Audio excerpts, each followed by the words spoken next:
If you bought a Royal Enfield, it was job done. It was king of the hill.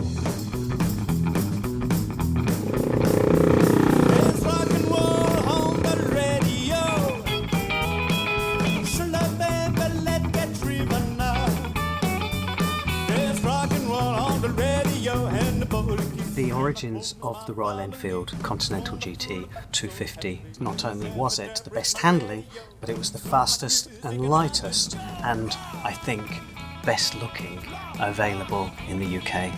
I could see the potential of having a pseudo racer, if you like to call it, something that looked as though it was a quick little model.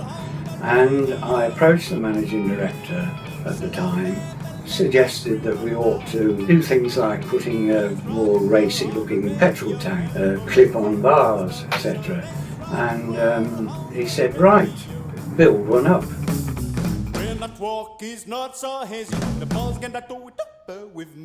The origin of cafe races grew up around London and the southeast of England. The cinema and the cafe were the two places that young people grouped together in the 50s. And race from one cafe to another is where the concept of cafe racer came. Press coined the phrase rockers. To define a rocker, it's just a strip rocker, bikes, leathers, rock and roll. The most iconic detail for a rocker would have been the leather jacket with jeans and a pair of strong boots. The young men would take the hottest bikes of the time, they'd lighten them, they'd make them more like the race bikes of the time. In the early to mid 1950s, you had something called ton-up boys. Ton is 100 miles an hour. If you could achieve 100 miles an hour, then that was it. You've made it. The only guy to blame, reopening an establishment renowned for many things, but not particularly necessarily for its food. If you were a rocker and you came into here, normally at night, this car park would be full of rocker bikes and full of rockers inside. Everything had got to be a punchy rock beat.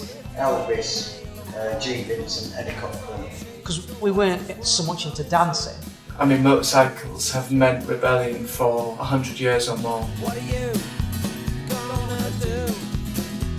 The world moves on, music moves on, styles move on. What doesn't change is human emotion.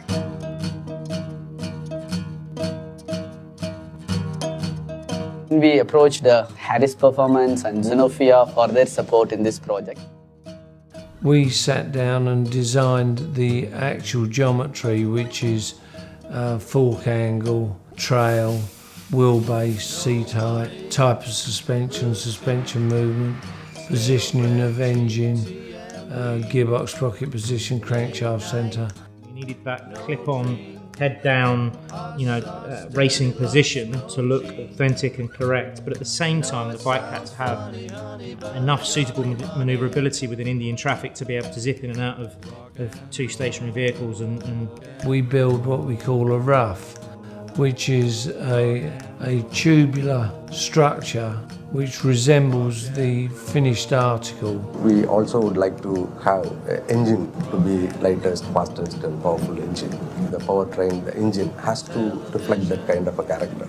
499cc is the base, and then you pick with the bore and cylinder head and other valve modifications. We stick to the gun and we started rolling out, and the first vehicle, it was a brilliant moment for all of us to enjoy in seeing the Continental GT that getting rolled out of the main line of the Oragadam plant. Here is a product which is a global product, and the technological base which we have at the manufacturing, and with that we are sure that we will be reaching that global mid-size market leader position very soon.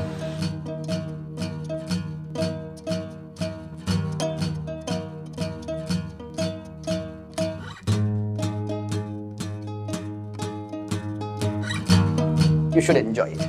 You should feel there's a cafe racer, there's a classic sports motorcyclist there. And so that's the overall intention, and that's we put enormous effort in bringing that out. Routine, stale bread, cheap tea and beans. There's an old saying, if it looks right, it generally is right. And that is very true in motorcycle design. And I looked at it and I thought, yeah, that's looking good. It takes you back to when you were, it takes me back to when I was younger. But I think when you actually get riding it, you'll just have a grin on your face. It's that type of bike. Television, flat drink, wash up, fill up the sink. No care, no think, no soap, no hope, I stink. I know it might seem mean, but baby, I ain't gonna drink.